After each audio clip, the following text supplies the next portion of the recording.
Well, hey there, friend. Happy Wednesday. It's so good to see you. I missed you last week, so I'm really excited that you made time to be here this Wednesday with me today. I hope you're having a great start to the week. I would love to hear how your start to the week is going. So if you haven't already, say hi in the chat. You'll be able to see me and Jeff and Giacomo and Liz already chatting away, but we want to hear from you too because we're a very friendly bunch here. If it is your first time joining us, welcome. Come on in. The water is fine. You might think that you can lean back, relax, and get a lot of goodness today. And that is true. You can do that. However, this is an interactive session. So if you have questions about sales, about dealing with the dreaded word no, about handling objections, about really anything, I want you to know that you have a voice in this discussion as well. So you can clack, clack, clack, or click, click, click on your keyboard or any sort of writing device and let us know so that we can ask these questions in real time and join in the conversation. If you are joining on your favorite podcast app, Spotify or Apple Podcasts, that's okay. You can ask follow-up questions later and we will get those answered as well. If you know me, which you probably do if you join multiple weeks in a row, you will know that one thing that I just double down on and harp on so much when it comes to business has to do with sales, and not necessarily sales in the traditional way you think about sales, but the sale of yourself, which I think is probably the most important sale you will ever make. You are selling yourself to future employers. You are selling yourself to new opportunities. You want people to buy into the business of you for that promotion, for that award, for that honor, for that opportunity. And when it really comes down to it, it comes down to having a pristine reputation and just being a good human. And when I dig in and get into my soapbox about this topic, there is one person that I consistently think of, not only when it comes to sales, but when it comes to, again, just being that sort of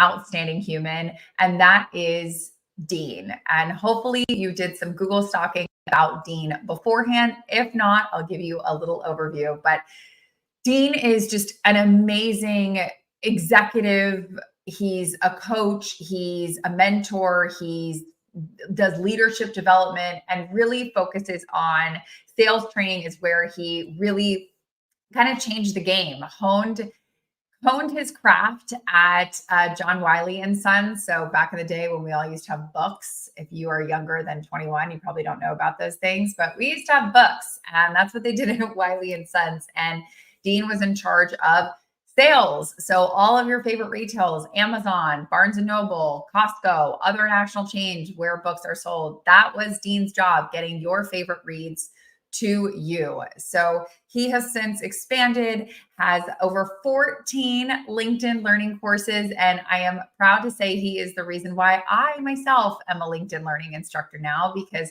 Dean was the one who sort of lured me in to the love of LinkedIn, which I still have today. So wherever you are in the world, I hopefully Ryan and Liz and Jeff, you can help me lift your cup full of God knows what. And welcome Dean to our coffee chat. Wow, what an introduction, Kim. Can I record that and keep that? That's so nice of you. It's great to see you again. And when you say that I got you to LinkedIn, I said, go find LinkedIn. You're perfect. And I remember when you did your Entrepreneurship Foundations course, that was such a big success. And it's amazing now all the other courses that you have in the library. And it's great to be with you.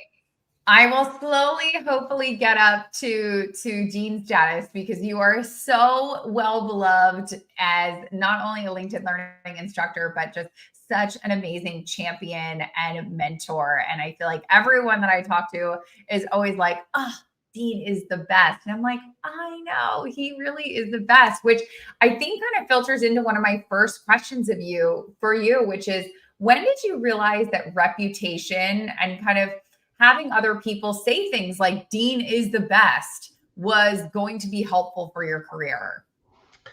I think we all learn in our lifetime and in our careers that at the end of the day, we just have to be ourselves. I think when we graduate from college, we try to over impress maybe, or we think we have to act a certain way. And then I finally realized that was too difficult. you know, that we just have to be ourselves. There's a salesperson on the call here with us today named Scott Donald, who's very similar to me. He's based out in the western part of Canada, another sales executive, and he's a very similar style as I have of just being genuine and being authentic. And it's a lot easier that way. You're the same way, Kim. You're outgoing, you're fresh, and you're just not trying to fake it. What you see is the real Kim, and what you see is the real Dean.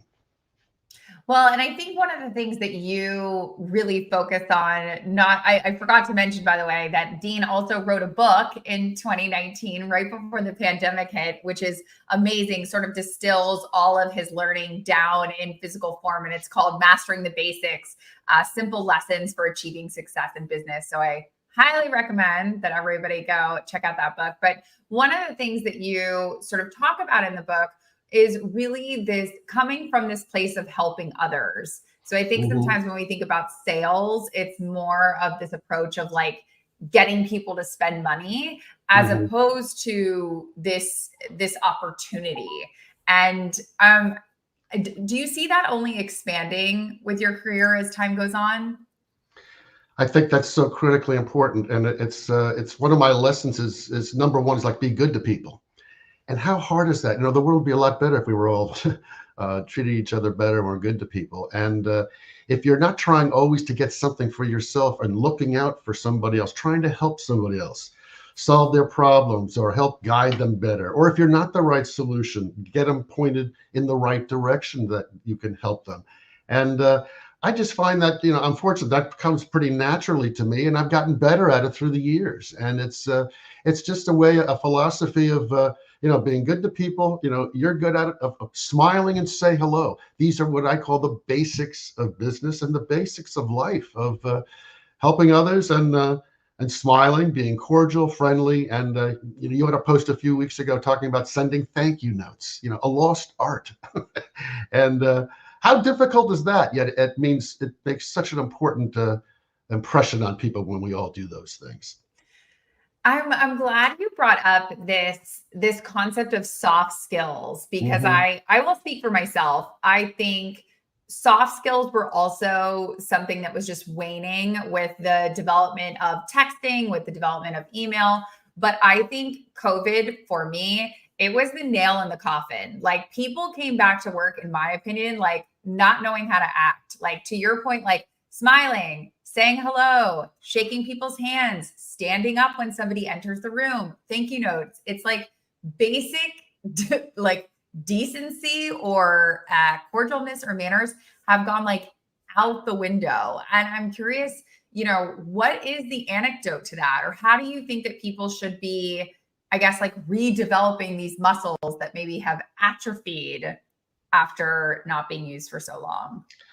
Well, I'm embarrassed that some people act the way they do, and it is these are skills that you learn from your parents or you learn when you grow up, and somehow some people, they just forget about it and they don't realize how essentially important it is. I often say, I was a B student in college. I was a 3.0, and I got to be a 3.0 because I got an A in bowling my senior, last semester. So I was able to round up to 3.0. So how do I differentiate myself from all the other salespeople, all the other business people that are out there? And we all have a good product or service to sell. It goes to your point of, how as a person can you differentiate and be good and be accepted by your buyers and clients? And these are the basic skills of showing up on time. How many times have you had a meeting where people are 5 minutes late or 2 minutes late and they think nothing of it? Sorry, I'm late. Or they don't say thank you at the end of the meeting, or they don't send some follow-up notes, or they say they're going to do something and they don't follow through on it. You don't need a Harvard MBA to do that. And I think as a salesperson, these are the skills that I talk about. I mean, we've all got good products or service to sell. So how do you differentiate yourself from everybody else? You show up on time, you have your presentation well buttoned up, you've taken time to listen, and you don't talk as much like I'm doing right now. You talk less. And these are things that, from social skills, people skills, that's the number one on my list when I've looked for hiring salespeople, is the importance of emotional intelligence. It's being aware, showing empathy, showing understanding. You and I have a good friend, Gemma Lee Roberts, who talks a lot about emotional intelligence and how important that is. And for a salesperson, that's a lesson I think everybody can go back to and learn a little bit more about the importance of emotional intelligence. Oh, 1,000%. And I will say one thing as you're, being on time and saying thank you. Another thing that I think people can do to stand out is end a meeting on time. Oh, We have all been at a doctor's office or the dentist, and you're waiting and you're waiting, you're waiting. You're like, how are they, how are they so off schedule, or how are they running so behind? And it's because other people, to your point, came in late. yeah. Or so as much as you can, I think when you're meeting with someone, it is, your job to kind of watch the clock, and it's your job to really manage that time together. People can always extend, but I think even just the simple act of saying, hey, I know we have a hard stop at whatever time, 2:00. It's 5 minutes till 2:00. I want to make sure that we wrap up. That to me always goes such a long way. Oh, absolutely. That goes to the training and coaching we get from our managers and leaders, and learning that if you have if I have a half an hour in your office or on a video call with you, Kim, it's not waiting for the last 5 minutes to get to the punchline or get to the meat of the presentation. It is utilizing that half an hour, and that you do finish at 28 after. There's nothing that makes a client happier than to finish early, to get all the information out, to get all the questions answered, and have that done ahead of time. When I was in the corporate world, I was a big stickler for, if the meeting started at 2:00, we started at 2:00 and we ended at 2:29. I did not want meetings started, and everybody always showed up on time because they knew Dean was a pain in the neck with that. So, but these are, again, is this a Harvard MBA course? Do you learn this at the Fisher School in Indiana? You get the bits and pieces, but these are things that you learn with Coffee with Kim. In the recent, all the episodes you have of the people you talk to, you're hearing bits and pieces of the things that you and I are talking about right now. Well, and I think you're really kind of digging into the nuance. And I think one of the nuances that you pointed out earlier was so much of sales is about offering solutions, or if you realize that you're not the right solution, getting that person to somebody who is the solution. I always use the example in a grocery store. If somebody comes up to me and says, where's the milk? I can either say, oh, the milk is on, aisle 6 and I'm happy to help you. Or if I don't, say, I'm sorry, I don't know, but let's go find somebody who works here, because they're going to be able to help you find that. And I think doing that same thing in sales is so important. But I'm glad that Jeff brought up this sort of nuanced point. What if you're not in a traditional sales experience where it's you trying to get somebody to buy a product or service, but rather you are trying to get people to buy into an idea, or in this case, an investment, if you are an entrepreneur? Like, where does that nuance differ? The nuance there is you have to develop some credibility. These are foundational skills of being a salesperson, and one of the pillars is credibility. You just can't come on the marketplace on Friday afternoon and say, this is my investment, or here's my opportunity. You have to develop some history and some background. So credibility, a reputation, integrity, and character. Those are pillars of trying to develop a strategy for an investment. Having people recommend you, having people doing referrals for you, saying that I trust Kim Kaup, I trust Dean Karrel. I'm not going to invest a lot of money if I don't know you and if I don't see your history. Are you visible in investment sources? Let's say in the investment community, or in our cases, Kim, are you active on LinkedIn so that you can see the posts that you have? You can learn a lot about Kim Kaup by just scrolling the posts that you've done over the past 6-8 years. You learn your history and how you've developed and how you've grown.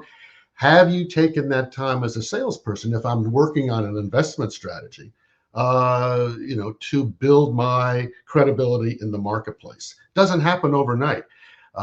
This has become a lot easier for me now that I've been doing this for a number of decades. But when you're first starting, that's where referrals, networking, and recommendations go a long way to opening those doors. Yeah, I think that there's nothing better than a warm intro. That to Mm, me is like your spidey senses are immediately lowered because there is that sort of like, oh, Dean walked him into the room or Dean walked her into the room. And that feels, as Matt is saying, that it gives that personal trust. It gives that like stamp of credibility, which I think is really important. well, you're a perfect example. I mean, you graduated from college, you founded a business. You had to start out. You started off with nothing, correct? I mean, you built it. So how did that happen? Uh, you got some recommendations. You had a great product and service to sell and market with, but you had people that trusted you and believed in you, and you built off of that, correct?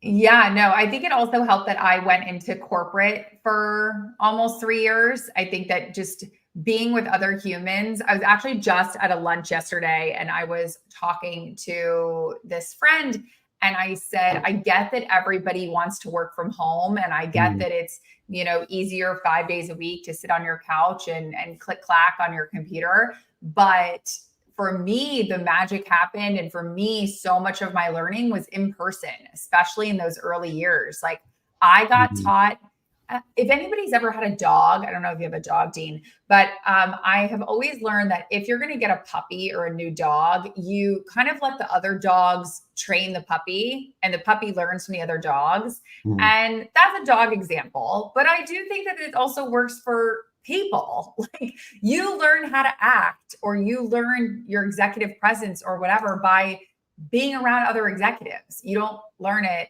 on your couch in your pajamas. I found COVID to be, I mean, we all found that difficult, but working from home and being, I mean, at the time my office was in the basement of my home. I've now upgraded, so I'm now on the second floor. But, but there's the silly line management through walking around. I love walking around the building at Wiley, for example, and just stopping at people's office and chatting and learning and seeing what people were working on and seeing if I could help. That's very hard from home, and that interaction, and you're not seeing the interpersonal communication, and you're not seeing the smile directly. You're seeing a video smile. I mean, it works for us right now, but it is I am a believer in interpersonal and seeing people face to face. I think those days are probably gone. I have a course where I talk about that. The sales are different than as of March 2020. Life in sales is different, but I think the hybrid approach needs to be there, where we are in touch and in face-to-face situations, in across a desk or across a conference table, because that's where you really learn. You see how the executive acts, and then you can really learn: are they giving you corporate speak, or are they genuine and authentic? Sometimes that's tough in a video call to really see that and read that. So. I hope a hybrid system comes back again, in corporations, so that we do have this type of interaction again. I could not agree more. And like to Britta's point, so Mm, much of it depends on what industry you're in as well, because a yeah. lot of these industries, they are tactile. In order to be a plumber, you got to get near a pipe, preferably with some liquid in it. You need to kind of get that tactile experience. I feel like one of the things that I kind of deal with the most and probably you get asked about the most, I would imagine, is dealing with rejection and dealing with the word no. And I think so much of traditionally how we would deal with the word no is you'd be able to offer counterpoints, or it would sort of be like this in person in real time, like we're zigging, we're zagging, we're like trying to come to a point or an agreement or get somewhere together. And I'm curious what your thoughts are now since so much has moved digital. So for people that might be hearing rejections via email Mm. or hearing rejections via Slack, does your approach to handling those objections change based on the method that they're coming across? Well, first off, any sales trainer who says they overcome rejection very easily, they're not telling you the truth. Rejection is tough, and there's no magic formula with this. Whether it was 40 years ago when I first got into sales, or now when I get an email that says no thanks, or no response at all, it's tough.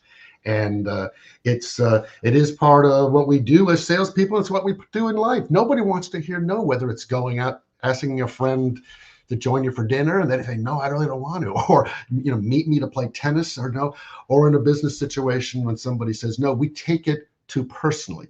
Of course we do. Somebody's rejected us. Even the word reject is so negative, right? The way I've overcome that is by saying, you know what, I'm moving on. I go back and I say, well, what did I miss? I know you're not happy with my proposal. I know it's not working. I thought I checked off all the boxes. I answered these questions. We were doing this. You said you needed it by this date, or you wanted this proposal by that date. Clearly, I must have misinterpreted it. So you try to ferret out, what are the real reasons for the no?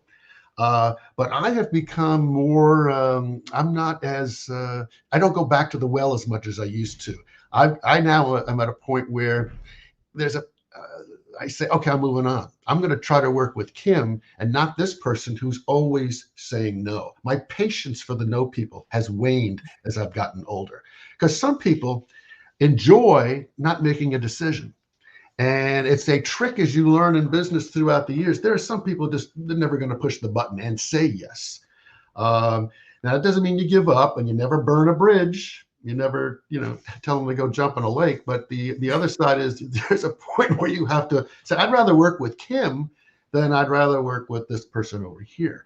And that's a skill set that is learned. But for any trainer that tells you rejection is easy and you got to go back and fight and go back and be aggressive and never take no for an answer, oh, that's not the way it works. And, so it's trying to dig in a little deeper, asking more questions, looking for alternative sources. That's why LinkedIn, I think, is so important, where you're meeting people, not directly, and you're able to have conversations that may not be specifically about your product or service, but you're able to communicate. And I mean, you're a top voice on LinkedIn. You're hearing people from all over the place. And that's a great marketing handle for you and your business, your work, and everything. And for me too, I just find being active in alternative sources versus some blind email that's going in or some blind messaging on LinkedIn. You know what? I'm changing the subject a bit here, but we all cringe when you click, connect with somebody, and 15 minutes later, it's like, hi, I've got a great new website I'd like to put together for you, or I have this service I wanted. I cringe. I feel so bad for these people, because who trained those people? Who told them that's going to work? Did that ever work? No, it doesn't work. And people are going home and, in tears, because that's rejection, that you're just setting yourself up for rejection. No, I totally agree with your point, and with James's point of, sometimes you just got to move on, or instead of move on, move up. It's not the right fit. Maybe another time, to your point, instead of checking back in with them, incessantly every month, maybe you check in once every 6 months, have your needs changed. Maybe I could be of service, help you in some way.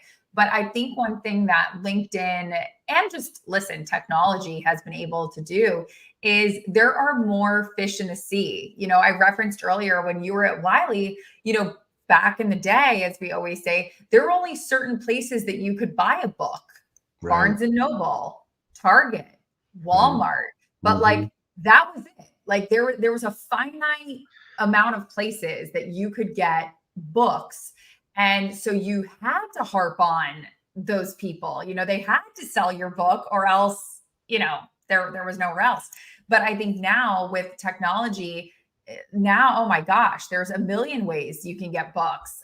Libby, Audible, Kindle, Amazon, bookshop.org. I mean, it's out of control how people sell directly on their websites, like D2C shipping, Etsy, it's crazy. So I always tell people, like, now with technology, you're not like limited, like I only have these customers. There are other fish in the sea. We're in a huge ocean of lots of fish, and there's other fish. It's not just like a very small subset. So I'm so glad you brought that up. If someone is like sitting here right now and they're like, oh my gosh, Dean, like this is me. Like I've been harping on these same customers, or I've been harping on these same accounts. What advice do you give someone who wants to like widen their net or like widen their scope, but they just don't know how, or they don't know where to start? When you widen your scope, you also need to do more focused research. So what I mean by Yeah. that is, and you could have a list. In the old days, we'd have a list of, let's say, 1,000 founders, people like you, and you'd all get an email, you'd get a letter, you'd get a phone call or whatever. Now it's actually doing research on LinkedIn and on the internet, doing your research about a Kim Kalp and saying, well, what is her background? What is her focus? What is she doing? It's being even more prepared than we were 10 years ago. If we're still selling like we Yep. did 10 years ago, you're behind the 8 ball. If I show up to you and say, well, Kim, what's your background? Boom, get lost. Get out. I mean, that's, or Kim, what did you used to do? No, I have to know everything. It's all available. But Kim, I'd like a Yep. little bit more about the business that you ran and what you did in New York City, and then when did you move to Austin, Texas to start this new business? Dean has taken his time to do his research. That immediately begins to develop some reputation and credibility because you've taken the time to do the work. So for people who are looking to expand their reach, it's looking also at the same time to focus your targeting of your reach. So it's for years I've said the important part of selling is planning, preparation, and research. How do you separate yourself from Dean Karrel, other salesperson? It's by taking that extra time to learn about your customer before you even met them. 1,000%. And I always, Liz is saying, a bigger C means more competition. Liz, I have like sort of a contrarian thought on this, which is I think your competition can be doing the homework for you. I mean, I know I've used that a lot where I go see who is my competition using. I study them like a crazy person. And then I figure out, where are we stronger? Where can we improve? Where are they having, some dips in their relationship? And that way I can go in saying, well, you can stay with the person you're with. That sounds great. Or, to Dean's point, I've done all this research. Here's where we do things differently. Here's where we're, better or more outstanding or more helpful. And so sometimes I think that competition, at least for me, can also fuel inspiration about future customers of mine.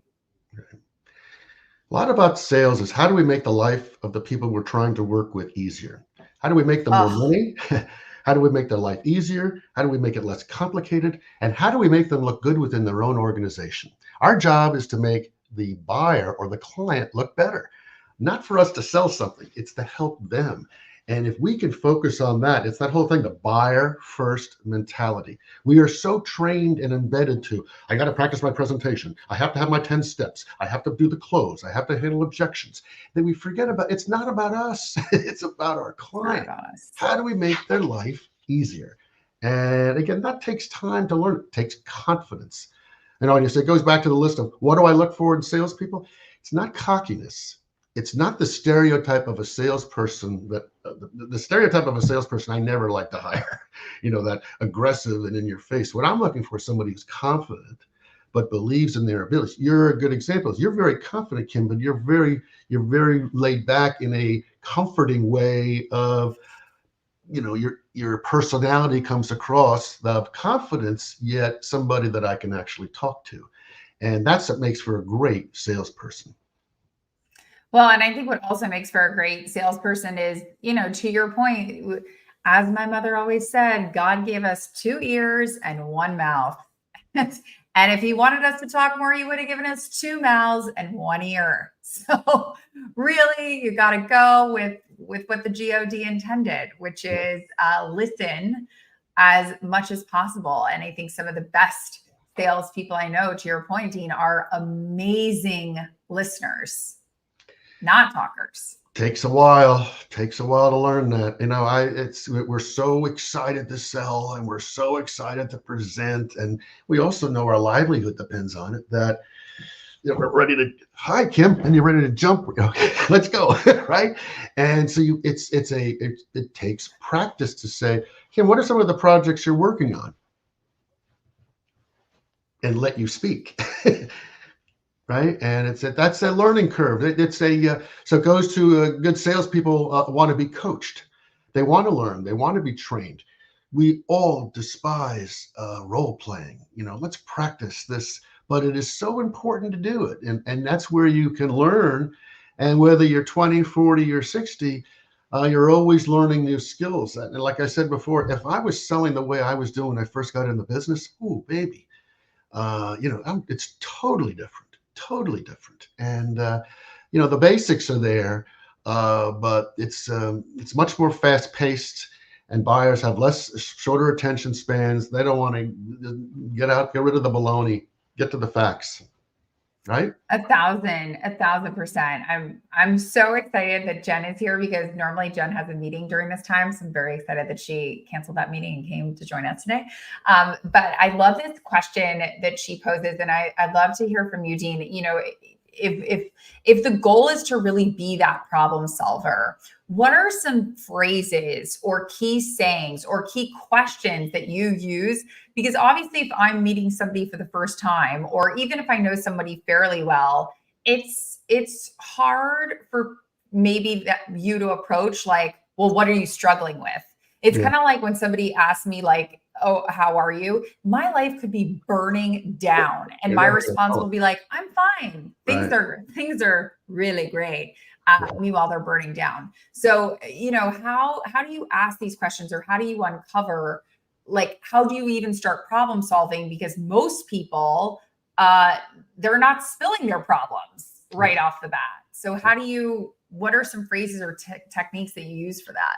You'll hear sales trainers say that we need to uncover pain points by asking questions, and you hit the nail on the head. If I say how you're doing, how can I help you solve your problems? You're never going to say anything. You don't want people to know. But if I've done my research beforehand, I can say, Kim, I read in one of the journals, I read online that you're developing a new business and that you're going into X, Y, and Z. That enables you to open up to talk about what you may be talking about, this new business you're in. Oh, Dean, it's really exciting, but you know what? I've got some timetables I've got to reach, or I've got some real tough competition. Oh, what type of things are you encountering? It's reversing the question and reversing things. You don't ask what's your problem, because again, no one's going to tell you. But it's talking about your business, whether it's acquisitions you made or it's new fields you're getting into. Goes back to doing research and learning about the clients you're going to. If you step in blind, you're never going to be successful. So it's how do you find out about people? And there's so many ways to do that now in this day and age, from LinkedIn to other sources that you can target your questions about their business rather than about their problems. And then it leads to a conversation. Uncovering pain points doesn't work. Engaging with your customer works. What you're trying to become is a trusted advisor. That doesn't happen on the first call. It doesn't happen on the second call.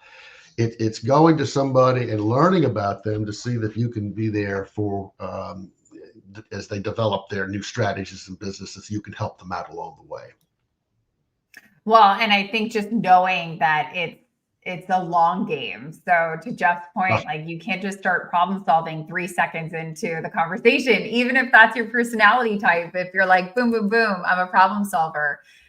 You really have to develop that relationship and learn to listen. And it might be 2, 3, 4, 5 phone calls or 5 meetings before you can really break into that. So Jeffrey, your point there is spot on. We all want to do that. We hear a line, the line is thrown out, and that's, again, it's the salesman mentality. We just want to jump right in and solve. Okay, I know what you need.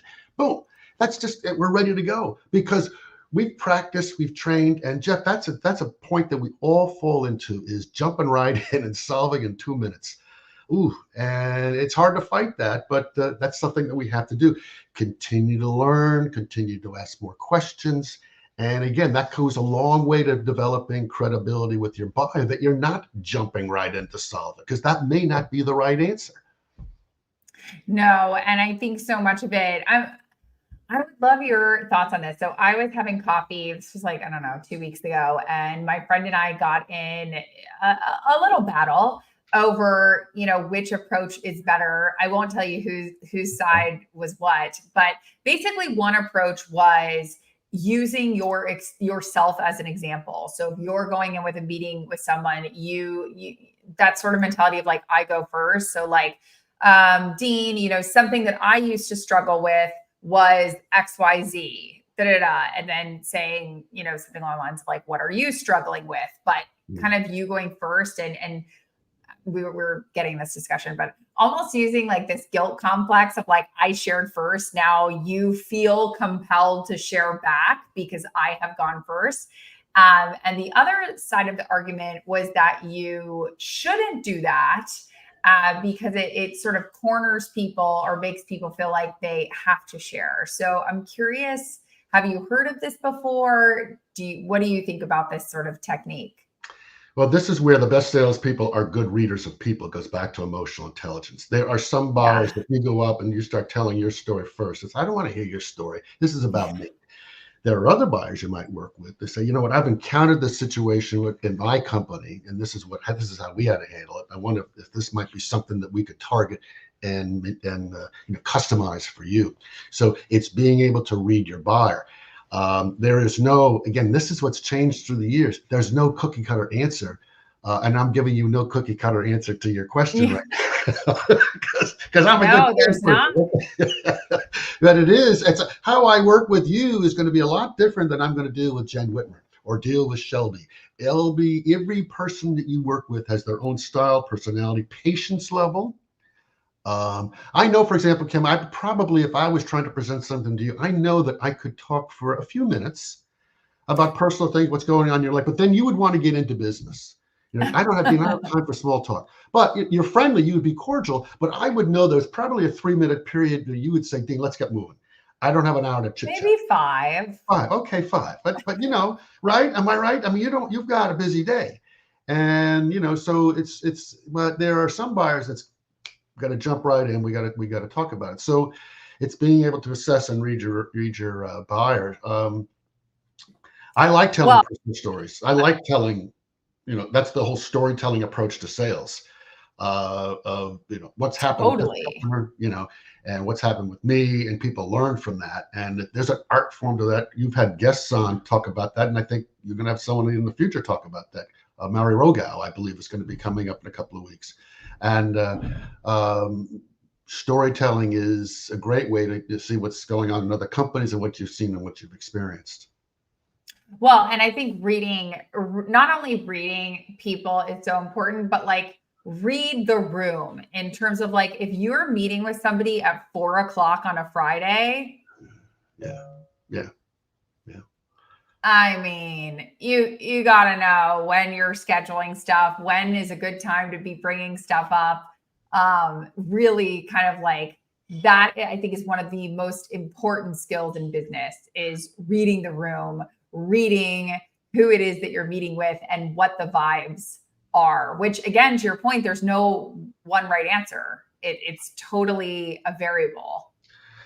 Well, I've worked with buyers through the years. It's the Scott Donald's met with buyers like this through the years where they're like this. It's that stone face, and that's their skill, is they don't give any reaction.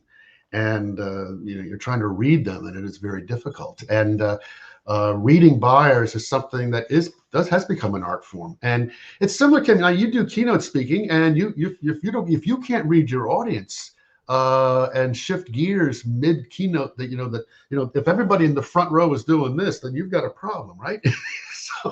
And it's being able, or they're like this, or we've certainly been able to read things. I mean, I found that very difficult early stages of COVID, when you would have a Zoom call, you'd have 20 faces on the screen, and then half of them looked like they were, oh my goodness sakes, right? So you got to read that. And it's the same with the individual, not with the buyer.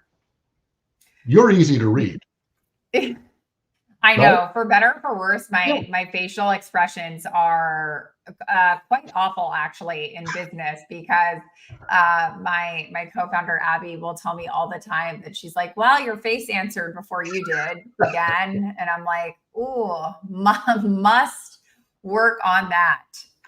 Kim, it's who you are. I mean, it's it's one of those things about sales. That was one of your first questions. How do we, what do we have to be as salespeople? We are who we are. Kim, it's hard to change your personality and your style.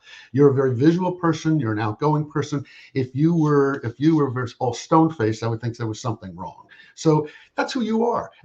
I'm with the hands. I'm always doing this and I'm doing that, and that's so.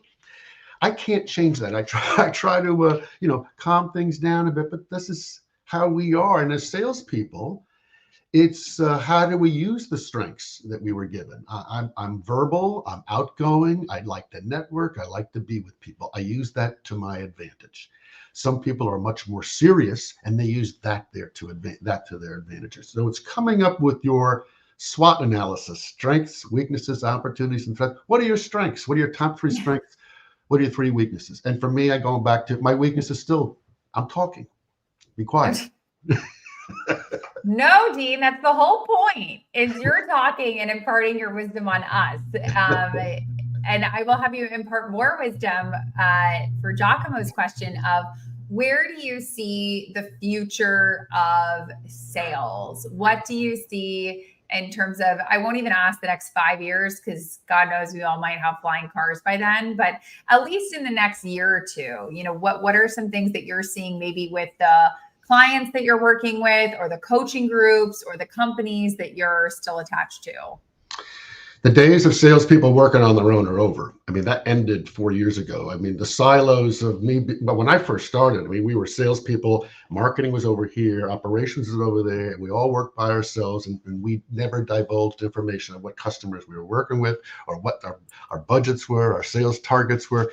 Now, what I see the future is it is collaborative selling, and you have to go into a customer with your operations, development, business teams, financial teams, and marketing, and you do have the head of somebody who's leading that charge, which could be the salesperson, it might be a marketing person, whoever, but sales is a collaborative effort at this point. Sales will always be there in my mind. It's not going away, but it is constantly being refined and being done differently and constantly being improved. But I see the days of, I got to go in with a team approach of working with a customer. And I have to know my product inside and out. But if I don't, and when I can't, I have to have the operations or manufacturing teams or whatever, the software developer there with me. And that's why you're seeing companies now. I mean, 10 years ago, there wasn't sales enablement and there wasn't customer success. And, these are all teams now to support a customer. 20 years ago, it was the sales team, and it was marketing, and it was customer service, and now there's a whole network of how we develop and build customers. We didn't use the word business development or sales development 20 years ago. So it's the sales business is becoming more specialized in how we do things, and our expertise must be better than it used to be, and we must collaborate and bring in all the parts of our organizations that we work with. So we have to be better than we ever were. Yeah, and I think you touched on such a strong point here, which it's no longer siloed. You're not alone on the boat. There's lots of people, and it's teamwork, and it's utilizing everybody's different strengths. So I'm curious for you. I mean, obviously, you've been a LinkedIn learning instructor for years. You're not only on the platform, but again, you're constantly learning. I think that that's one of the things that is so amazing about you. You're constantly on this quest for knowledge. So I'm curious, who are some individuals, or what are some maybe LinkedIn learning courses that you've taken recently, or you've discovered that you yourself are learning from? Well, it's amazing the past few years, right? ChatGPT. You just had an author on last week or 2 weeks ago who has a LinkedIn learning course. I watched that. I mean, we have to learn, and I'm using ChatGPT, but it's how do I do it better? How do I do it? I follow a lot of people on LinkedIn. Well, the courses I take, I've actually took a construction management course of all things. So there's a guy named Jim Rogers. Jim Rogers is an instructor on LinkedIn Learning. He is amazing. I mean, I don't need to learn construction management. I wanted to see his style of teaching.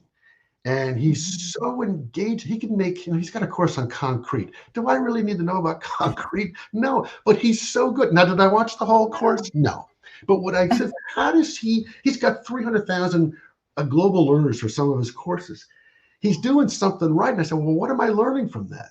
Well, he's engaging. You know, he Mhm. makes a difficult subject so listenable and trainable from that. So ironically, I did do that. I like Tatiana Kolavu from the Kelley School of Business in Indiana. She's a superstar.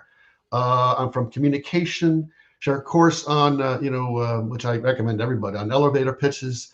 It's 3.5 million global learners. It's amazing, right? So So good. yeah. Oh, Gemma Lee Roberts, it's is another one. Jessica Chen. I mean, these are people you know. Aaron Shrimpton, you've met. I mean, it's you learn from other instructors and other people how they do things, and you learn the topic along the way. You know, I'm constantly amazed that I'm watching leading business school professors teach courses on LinkedIn Learning.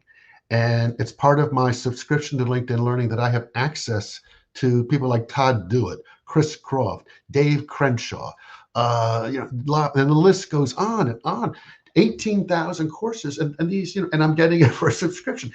I'm not getting paid by LinkedIn to say this right now. I'm just saying what I'm learning. I'm learning from you. I mean, this is your entrepreneurship courses, your courses about Shelby Merriweather's course on how we do presentations like this. I mean, that's a great course that she did. So these are, if I'm sitting down saying I'm done, I don't need to learn anymore. I'm already falling behind. Bingo, right?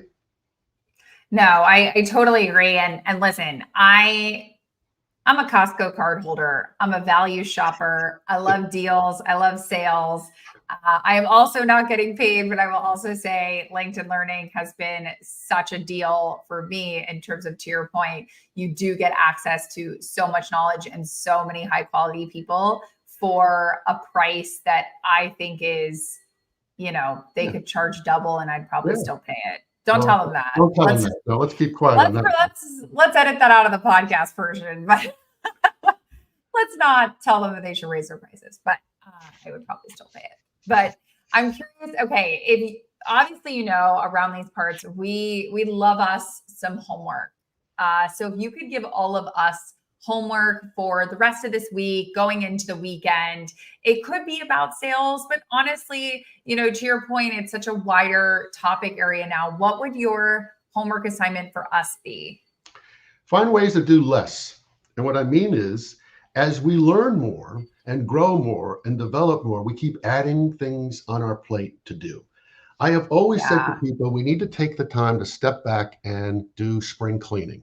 Now, the people who I've worked with through the years, if they're hearing this right now, they're all laughing because I drove them crazy with this. You have to find a time to, whether it's how many apps do you have on your phone? I mean, why do you need 50 apps? Get rid of the ones that you don't use anymore. Get rid of the ones that are just taking up space. Find ways to make your life simple. I have a funny story about somebody let me use what's the writing tool? It's like a tablet that you write with, and it's I can't remember the name of it now. Like an iPad? Remarkable, where you write on a tablet and it takes your writing and it puts it on your computer. I said, isn't this cool? This is great. And I started using it. And then I realized I was doing double the amount of work. So it's sort of like I have this is like the Remarkable, except this is Dean's version. It's hi Kim. So it's like I want to just take notes. Why am I overcomplicating things? So I'm a big believer in the lesson is, and it's a book that I just was sharing with somebody. It's called The Power of Simplicity, and keep it simple. So everybody's homework assignment: find ways to get rid of 2 projects or 2 things you're dealing with right now that are taking up too much time, or 2 customers that are driving you crazy and you're not going to deal with them. Put them on the back burner for a while and find somebody new. Step back on Friday at 3:00 and regroup and say, what am I going to do next week that's different? It's so true. Trim the fat. Trim the fat like you would on a steak. Just now you sound like my doctor. Now trim the fat, Dean, but I'm trying. Well, you get a little bit of fun in there. This has been so great. You are such a wealth of knowledge. Where can people keep learning from you, keep learning all of the wealth of information that you have for us? Well, I'm active on LinkedIn. That's the place where you find me, and Dean Karrel at LinkedIn. And I post a couple times a week, and I talk about some of my courses, or I just talked about, there was a gathering of LinkedIn learning professors, instructors in New York City recently. That's where I met Shelby Merriweather for the first time. I met a couple of others instructors for the first time. So invigorating. And I posted and I talked about that. And it's so you'll find a few times a week a video or an article from me. And please connect and follow me. I love that. And I will say for anybody else who is keeping it simple, and maybe part of that is stepping away from the computer or stepping away from devices, highly, highly, highly recommend Dean's book, Mastering the Basics. If you want a kind of non-tech paper version, if you're getting away from screens, that's a great one to have over the weekend. Well, thank you, Dean, so much for joining us today. And thank you, everybody, Jim and Giacomo and Andrew and Rich and Matt and Scott, everyone. I can't list them all fast enough, but thank you. Dean and I know that you guys are really busy people, so spending your Wednesday here with us means a lot. So thank you. And thank you, Dean. Kim, it's always great to see you. What a treat. It's been 6 years, I think, since we first met. So I'm glad we're still friends and staying in touch. It's energizing for me to be with you. This is the best. Well, thank you, everyone. Have a beautiful rest of the week and the weekend. And as always, you can head over to coffeewithkim.com, and there will be a plethora of information about future sessions that we have, and also calendar invites for you to hold it. I'm one of those people that if it's not in my calendar, it doesn't exist. So if you are also like me, that might be a good service for you. Or if you subscribe on any of your favorite podcast networks, you can just search Coffee with Kim and hit subscribe, and this will pop up in your podcast as well. So thanks so much, everybody.